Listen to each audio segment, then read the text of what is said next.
Bienvenidas, bienvenidos a Observatorio Semanal.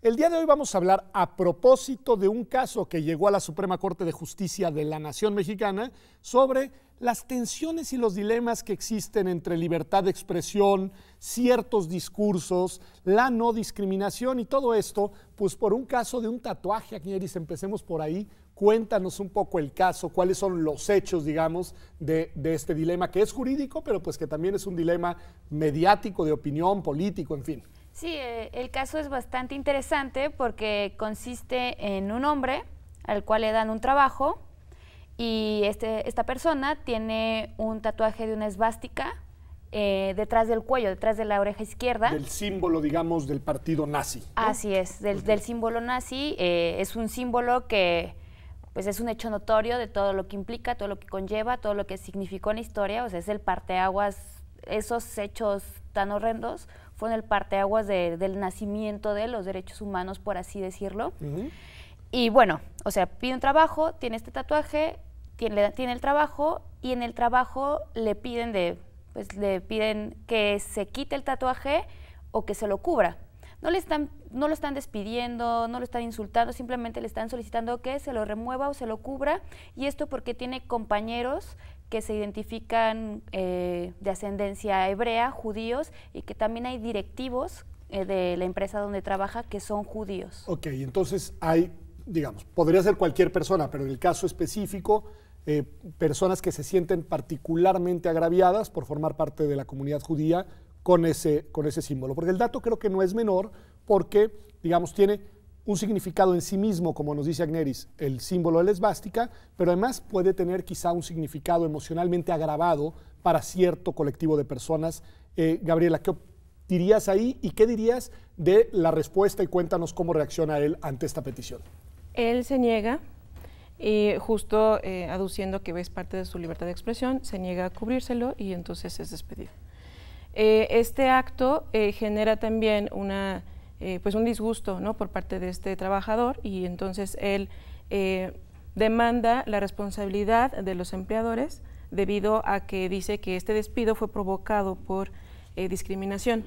Ahora, aquí pareciera que es un caso de derecho laboral, ¿no?, por haber perdido su trabajo. Sin embargo, esto se litiga a través de la vía civil, justo porque es el daño que resintió la persona al haber perdido su trabajo por una causa que él aduce fue por discriminación, y la discriminación fue por tener un tatuaje, ¿no?, detrás de la oreja.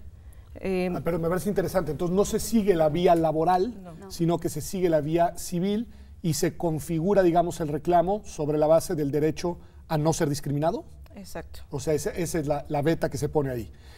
Pero a ver, esto nos va colocando ya algunos dilemas interesantes, porque él aduce discriminación. Del otro lado, ¿qué se aduce, digamos, en respuesta? Bueno, ya tomando o teniendo en cuenta que se litigó por vía civil y no por un tema laboral, ya que el despido fue con finiquito, todo conforme a la ley. Sí fue despido. Sí fue despido, okay. Sí fue despido, no hubo mayor tema alrededor del despido.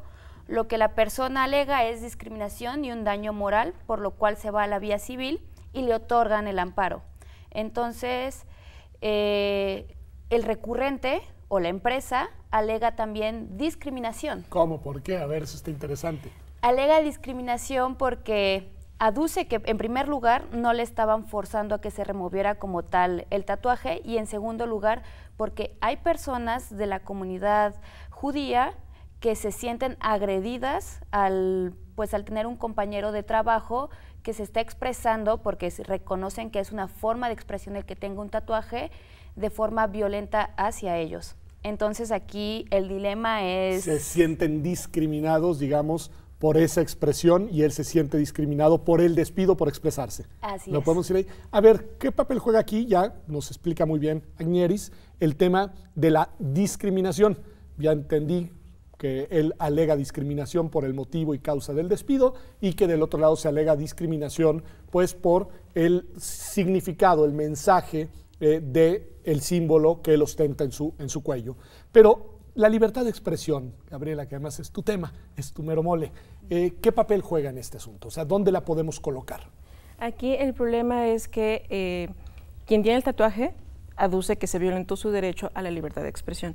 Y justo aquí entra un tema muy interesante, que son los límites a la libertad de expresión, ¿no? Internacionalmente se reconoce que todos los derechos pueden ser limitados cuando se afectan derechos de terceros. La libertad de expresión tiene un marco legal muy amplio a partir de tratados internacionales, ¿no? Específicamente el Pacto Internacional sobre Derechos Políticos y Civiles y también la Convención Americana de Derechos Humanos. En ambos sistemas se ha creado esta protección a cualquier discurso, ¿no? De entrada, todos los discursos, y por el discurso entendamos cualquier expresión. Eso te iba a preguntar, ¿un tatuaje es una expresión? Es una expresión, sí, o sea, implica expresiones verbales, artísticas, símbolos, cualquier cosa que cualquier persona pueda emitir a través de su cuerpo, de su voz, esa expresión, y digamos que en el acorde jurídico. En ese sentido está jurídico, protegida por el derecho a la libertad de expresión. Exacto.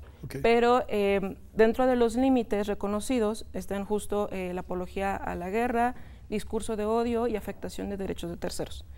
Sin embargo, el tema de discurso de odio ha sido poco desarrollado y fue a partir del Plan de Rabat, en que esfuerzos de la ONU y del relator sobre libertad religiosa, curiosamente tiene que ver con temas de religión y de odio racial, y junto con los relatores de libertad de expresión generaron este plan a partir de consultas en todo el mundo en 2011, y generaron, digamos, un manual para establecer qué conducta sí es discurso de odio y cuál no, y esto es importante porque al momento de restringir un derecho se tiene que analizar cuál es la afectación que se genera, no solo en ese caso en específico, sino en casos similares que van a venir después, ¿no? Digamos que cuando nosotros o cualquier autoridad hace una interpretación o análisis de la aplicación de una limitante a un derecho, se puede generar precedentes inequitativos para las siguientes personas. En este caso, no solamente se tiene que analizar la libertad de expresión y su limitante, sino también el derecho a la autodeterminación, que juega un rollo importante al querer pues tatuarse algo, ¿no? O sea, juegan esos dos derechos, la libertad de determinación y la libertad de expresión. A ver, eso me interesa mucho porque agrega, Gabriela, un derecho adicional, autodeterminación. Me suena, y te lo pregunto, Agnès, que está muy vinculado con una cierta idea de autonomía. Sí, es con esta idea de autonomía y la libertad que tenemos las personas para decidir cómo deseamos vivir, cómo deseamos manifestarnos dentro de nuestra propia persona, siempre y cuando, como bien lo mencionan, no afectemos los derechos de terceros. Entonces, más o menos como a manera de brevario, podría decir que los dilemas están circunscritos al tema de discriminación. Discriminación alegada por las dos partes y por distintas razones. Por las dos partes, por distintas razones. El tema de autodeterminación o libertad personal que tienen para pues decidir cómo queremos pues manifestarnos en nuestra propia corporalidad. Que eso valdría para el caso únicamente de la persona con el tatuaje. Así es, y subsecuentemente la libertad de expresión, que por un lado la parte recurrente se siente, bueno, la empresa se siente afectada por la expresión de su trabajador, extrabajador, y por otro lado el trabajador que se siente agraviado porque le piden ocultar una forma de manifestarse. Entonces, en los dos casos podríamos decir la variable no discriminación está presente, ¿no? En el caso de la empresa, porque se sostiene esta afectación a los integrantes de la comunidad judía, empleados de la misma. En el caso de él, porque dice que por haberse puesto el tatuaje es por lo que se le despide. Libertad de expresión también de los dos lados, en el caso de él, pues alegando que esa es una expresión. Así es. Y en el caso de la empresa, alegando que esa expresión le afecta. Así es. Vamos por ahí. Y autodeterminación solo para el caso de él. De él. Así sería, digamos, los dilemas que están sobre la mesa. Y una última pregunta, Gabriela, para cerrar este bloque es si la empresa, además de afectación por no discriminación, por sentir esta parte de sus trabajadores sentirse discriminados, también alega algo vinculado con discurso de odio o con este tipo de categorías que tú misma nos trajiste sobre la mesa. Justo frente al argumento de el trabajador de decir que fue despedido y que este despido radica en la discriminación, el empleador dice, sí tienes libertad de expresión, pero tiene límite. Y el límite es que tu tatuaje consiste en un símbolo de violencia que precisamente afecta a los demás trabajadores. Entonces, por eso tu tatuaje es discurso de odio y esa como limitante de la libertad de expresión, pues justo puede generar el reclamo de la empresa, de los empleadores, de poner un límite, ¿no? Por eso pudieron haber pedido que se cubriera el tatuaje, que se lo removiera para no afectar a otras personas. Exacto. Entonces, o sea, tiene que ver, el discurso de odio lo plantea la empresa diciendo que es un límite legítimo a la libertad de expresión del trabajador. Y que ese tatuaje en específico, digamos, transmite un mensaje de odio. Esa sería un poco la cuestión. Y de odio en general, pero una comunidad en específico, que también creo que eso juega en las categorías sospechosas, como las llaman, para términos de no discriminación, ¿verdad? Así es, y es un contexto problemático, porque justamente existen personas que particularmente se sienten agraviadas por esa expresión que es el tatuaje de la esvástica. Y en este caso las personas de la comunidad judía. Pues vamos a un corte y regresamos. Lo que les voy a preguntar es qué decidió la Corte, qué argumentó la Corte, cómo llegó a la conclusión a la que llegó en este caso tan interesante. Ya volvemos aquí a Observatorio Semanal. Estamos hablando de libertad de expresión, de no discriminación, de discurso de odio y todo a propósito de un símbolo fascista tatuado en el cuerpo de una persona trabajadora en una empresa en la que también trabajan personas de la comunidad judía. Ya volvemos.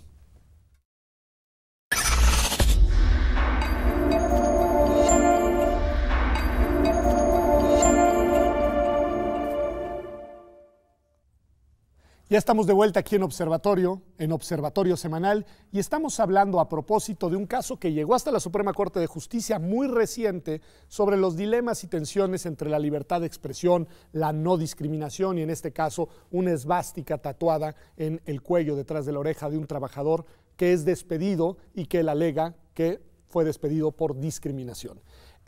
A ver, empiecen a contarme. Empezamos contigo, Añeris. ¿Cuál es la dimensión judicial? Ustedes dicen no se fue por la vía laboral, se fue por la vía civil y solicita un amparo, si entiendo bien, y en primera instancia el amparo se lo conceden. Hasta ahí me quedé. Así es. ¿Y qué sucede?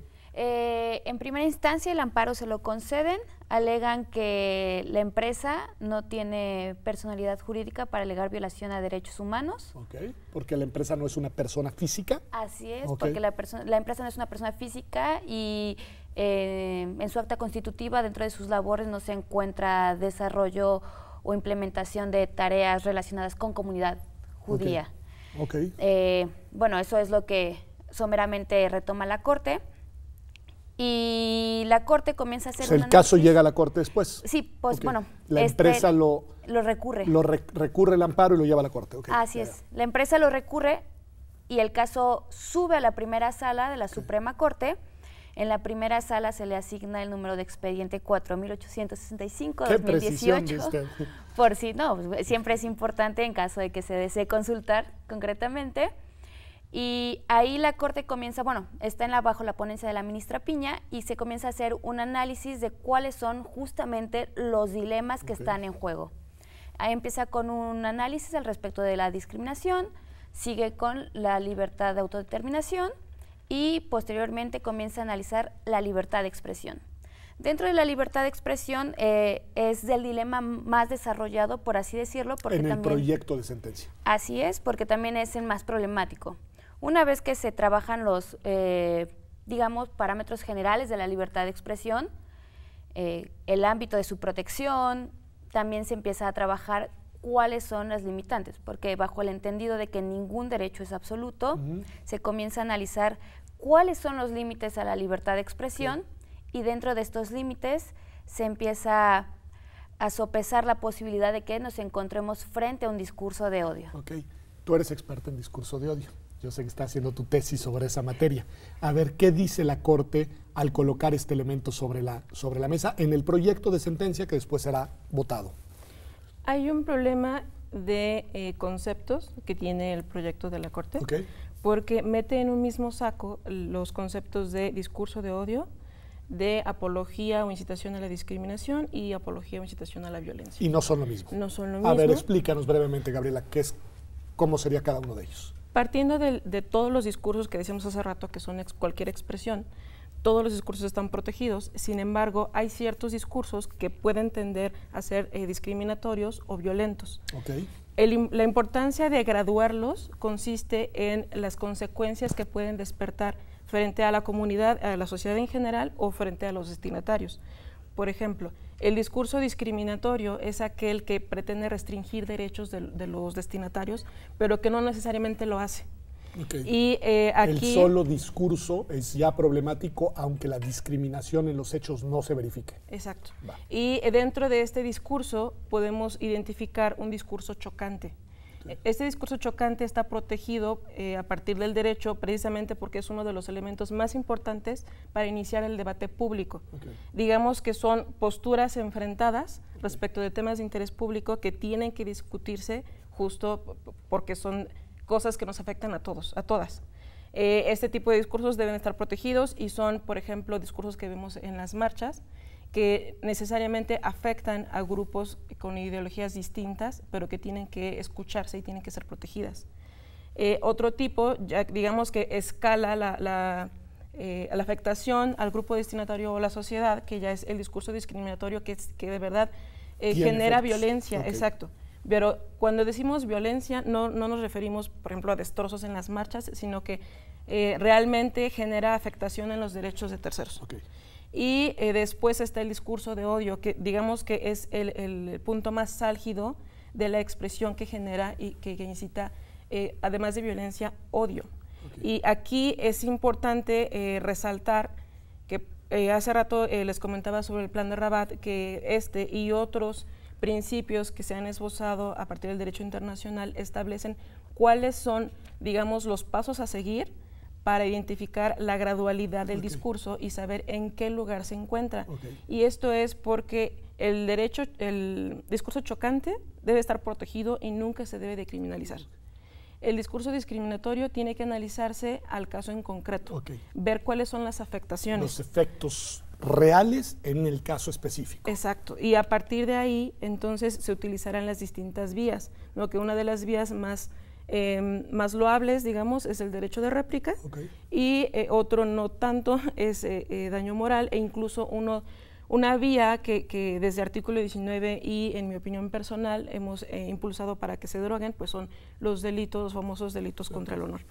Y después, contra el discurso de odio, varios estados, digamos, estados como nación, han incluido delitos en sus códigos penales federales precisamente para eliminar este tipo de conductas.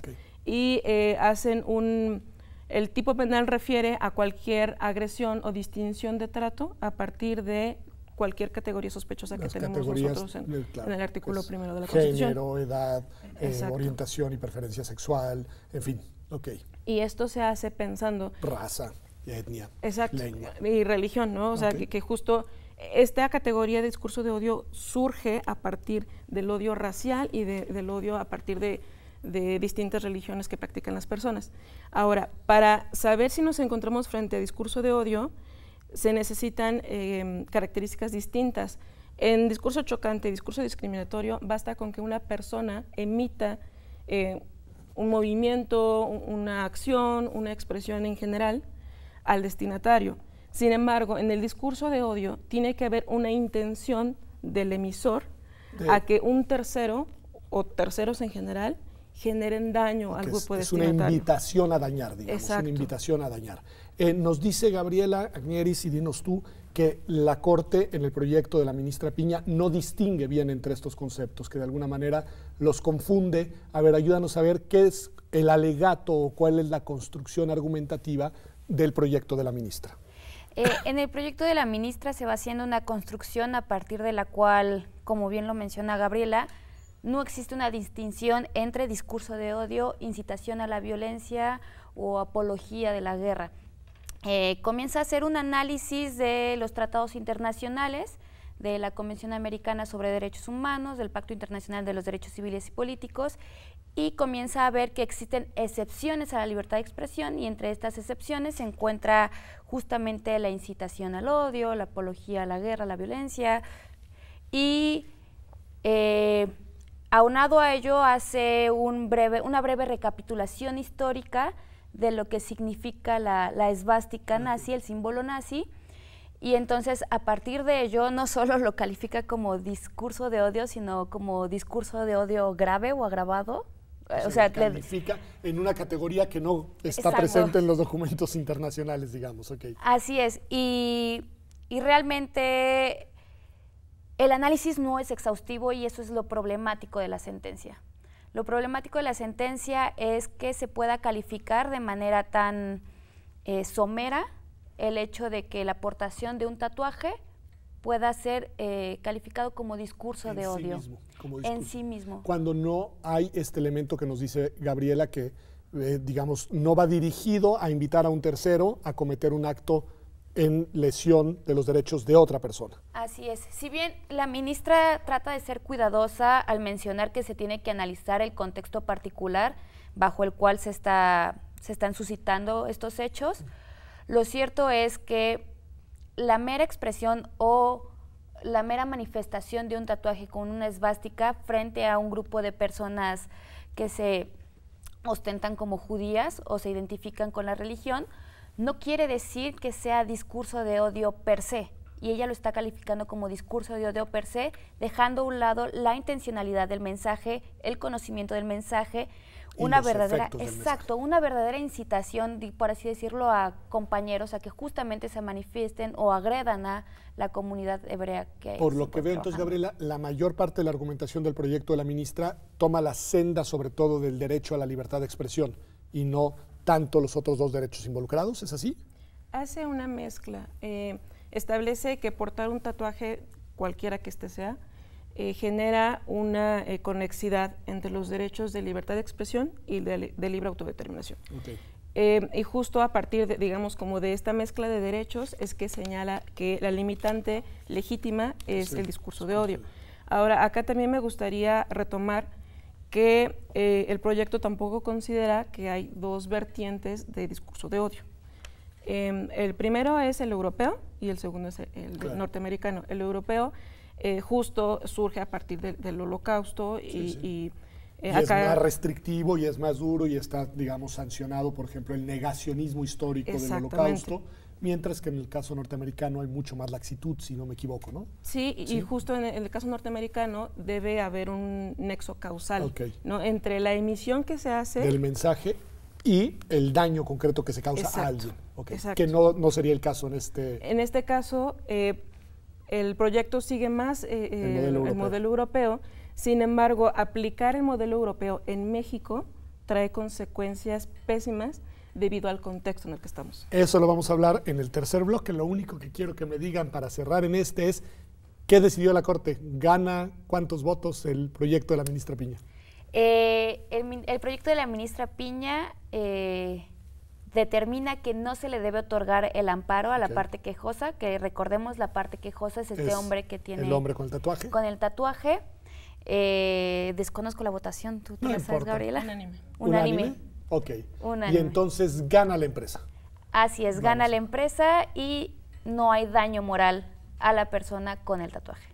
Perdió la persona con el tatuaje, que fue debidamente indemnizada por la vía laboral, pero que intentó una reivindicación por la vía civil de daño moral y no se lo otorgan. Así es. Es decir, fue legal para la Corte el despido por portar la esvástica en el cuello. Pues más que legal el despido, no hay daño moral. No hay daño moral, me parece muy bien. Vamos a un corte, regresamos y ahora lo que les voy a preguntar a las dos es ¿y qué opinan ustedes de esta decisión que ya más o menos viendo por dónde van los argumentos, me puedo imaginar lo que nos dirán, pero regresamos aquí a Observatorio Semanal. Quédese con nosotros, que nos queda un bloque para escuchar la opinión de las expertas sobre esta decisión de la Suprema Corte de Justicia de la Nación. Regresamos.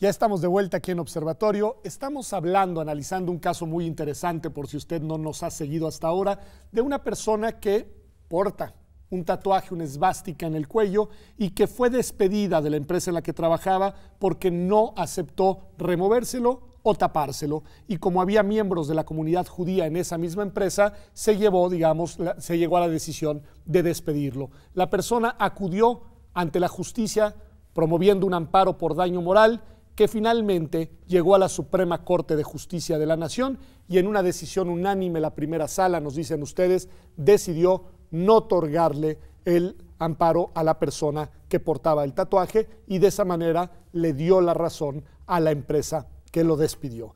¿Tu opinión, Añeris? Si bien coincido con la resolución en el sentido de que no se le tenía que otorgar el amparo por daño moral, me voy a distanciar un poco, más bien me distancio de la argumentación en materia de libertad de expresión. A ver, cuéntanos por qué. O sea, ¿tú estás de acuerdo en que no había daño moral? Así es, no hay daño moral. No obstante, me parece peligrosa la argumentación en materia de libertad de expresión al abordar este tema de discurso de odio de forma, no quiero decir irresponsable, pero... Muy laxa, digamos. Muy laxa. Muy laxa en el sentido de que no, para empezar, a nivel internacional no existe una definición de lo que podemos entender por discurso de odio. Y en esta sentencia no solo existe discurso de odio, sino un discurso de odio agravado. Dice la ministra. Bueno, los ministros, porque sí, al fue final votaron unánime el proyecto. Exacto. En el sentido de que tampoco existe un análisis, como bien lo mencionaba Gabriela, del nexo causal. Si bien es cierto que puede ser una expresión y una manifestación chocante, la carga de un tatuaje per se no puede ser suficiente para que digamos que existe una intencionalidad de causar un daño o que cause realmente un daño a un grupo de personas, en este caso por motivos religiosos. Entonces, esta determinación abre las puertas para que la simple manifestación de una imagen pueda ser suficiente para decir que existe un discurso de odio y esto pueda ser, en el peor de los casos, suficiente para censurar ideas y expresiones. Que es muy fuerte, ¿no? Porque es el mensaje de un símbolo y pues todo lo que conlleva en la interpretación en este caso, que la historia obviamente lo amerita, pero que la Suprema Corte, digamos, subraya en esta decisión. Decías que a ti te preocupa esa decisión, quiero escuchar tus argumentos, y dijiste en el bloque anterior, sobre todo en el contexto mexicano actual. ¿Qué quiere decir eso, Gabriela? Esto quiere decir que, retomando los elementos generales del proyecto y que después vamos a conocer en el engrose, podemos retomar varios puntos para hacer el análisis futuro en otros casos que necesariamente va a ocurrir. Lo que decías es que esto siente un precedente para casos futuros. Exacto. El primero es meter, como hace rato decíamos, todos los conceptos en un mismo cajón y que todos impliquen restricción de la libertad de expresión. Actualmente vemos que la libertad de expresión, tanto la que ejercen los periodistas y también las personas que ejercen periodismo libre, ciudadano, digamos, en el ámbito colectivo y en el ámbito individual están siendo atacados, e incluso también las personas que salen a las calles a exigir cambio de condiciones o que salen también a gestar o a problematizar temas de interés público pueden ser limitados con este reduccionismo de los límites a la libertad de expresión. A lo que voy es, hay muchos discursos chocantes que en el día de hoy están confluyendo en temas de interés público y a través de este tipo de precedentes se puede lograr que estos discursos chocantes sean limitados. Esto, y retomo lo de la participación pasada, los discursos chocantes ayudan a la democracia porque generan el debate público. Si los restringimos, entonces vamos a vivir en un lugar donde nadie pueda quejarse o nadie pueda reclamar algo con lo que no está de acuerdo.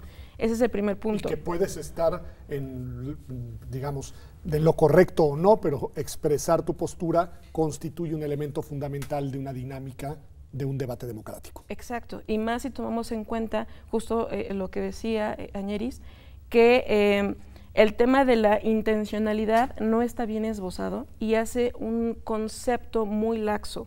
Esto quiere decir que cualquier cosa puede considerarse como intencionalidad.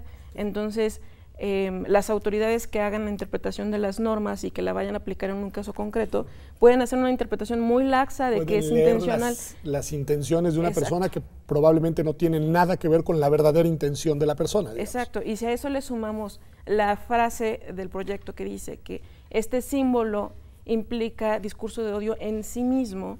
Para empezar, estamos violentando todas las normas de comunicación, ¿no? Porque, o sea, para cualquier comunicación se necesita un emisor, un receptor, un mensaje, o sea, debe haber como más elementos. Un solo símbolo no implica nada, exacto, porque son símbolos abstractos. Al final del día, todos los símbolos tienen interpretaciones que nosotros le damos. Subjetivas, claro. Y si esto lo agregamos al tema de la polarización del discurso en México, va a generar grandes afectaciones a la libertad de expresión.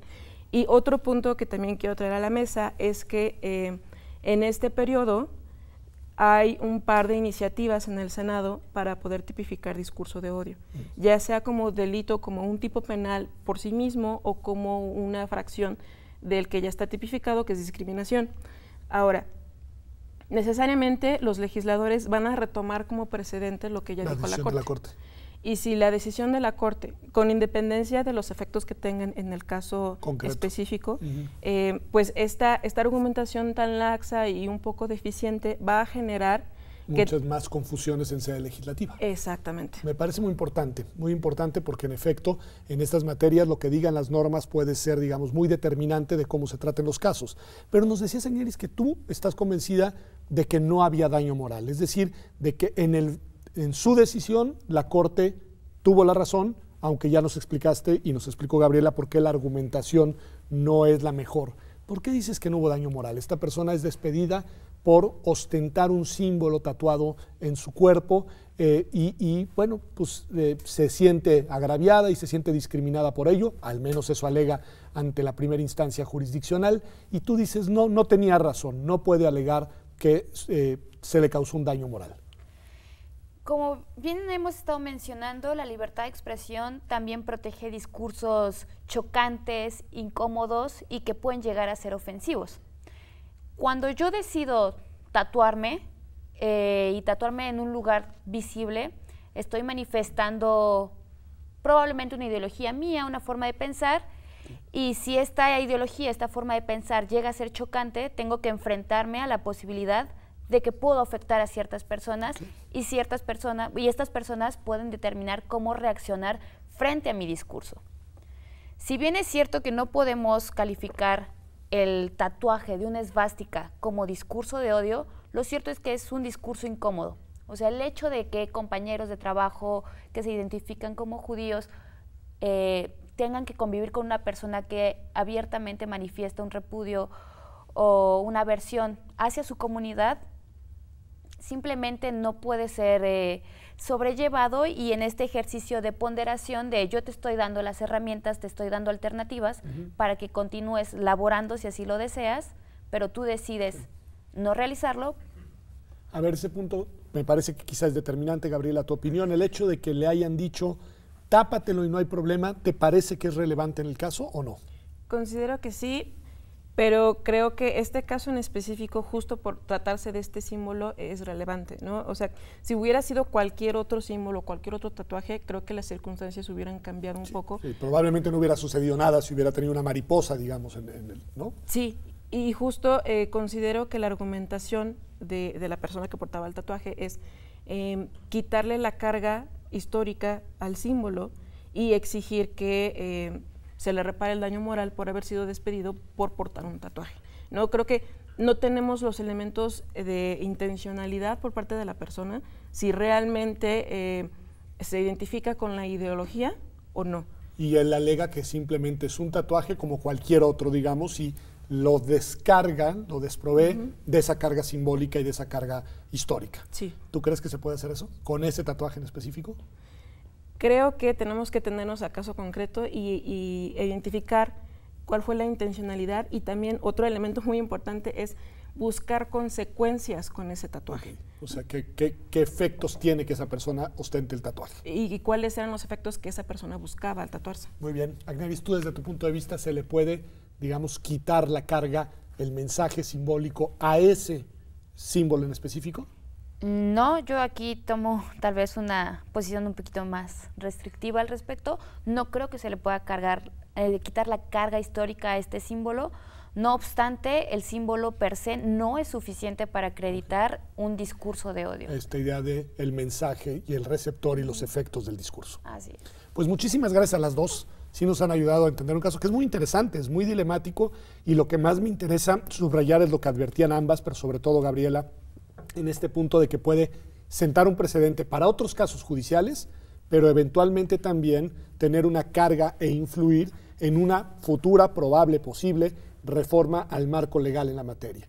Y en un contexto en el que en efecto la libertad de expresión pues está en una situación muy delicada, no solo por la polarización del discurso, sino porque desde el poder político, desde el gobierno en este caso concreto, hay, digamos, una objeción fuerte a ciertas manifestaciones de ideas, de discursos, de críticas incluso al mismo gobierno, lo cual, pues bueno, desde mi perspectiva, y creo que desde la de ustedes también, es fundamental en toda sociedad democrática.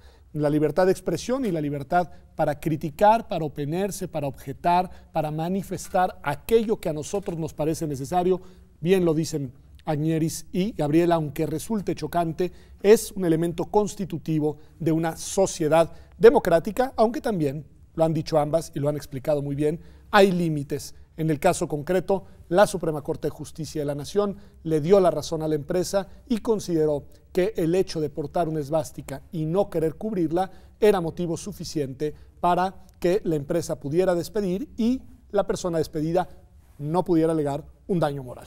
Gracias por habernos acompañado y nos vemos aquí, como todas las semanas, en TV UNAM el próximo domingo.